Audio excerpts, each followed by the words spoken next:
the two were separated, with Eve having landed near the city of Makkah and Adam having landed somewhere in the Far East. After many years of searching for one another, Adam finally managed to make his way down through the Arabian Peninsula to Makkah and was at the top of Mount Arafat, just outside the city of Makkah, where the two were finally reunited. Makkah is also significant because it is considered the first place on earth that God Almighty was worshipped alone. And so it was at that very spot that Abraham and his son Ishmael built the first house of worship for God. In honor of this, God Almighty had built in the heavens a similar structure for the angels.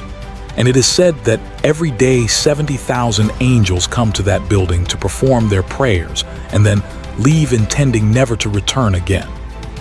When Abraham and Ishmael had finished building the sacred house, there was still one brick that had to be put in its place. And so Abraham sent his son Ishmael off to find a unique stone that he could put there, but got in front of the sacred house. He then proceeded to tell the people that this was now going to be the God that they worship.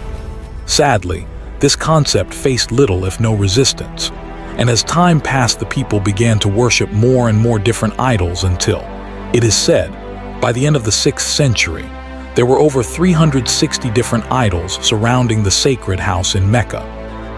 As the years passed and paganism became more prominent throughout the world, the people who still practiced monotheism knew that the coming of a new prophet was close at hand. And so, either through deductive reasoning or through interpretation of their holy text, many had concluded that the Arabian Peninsula was the most probable place God would send his new prophet. For at the time, the Roman Empire and the Persian Empire had extremely repressive governments and were hostile towards any type of rebellion, be it ideologically or politically. While the Arabian Peninsula, on the other hand, though also deeply mired in paganism, was a land ruled by tribal law and never had a real central government. As time went by, it appears that more and more people began to move down to the Arabian Peninsula to await the coming of the next prophet.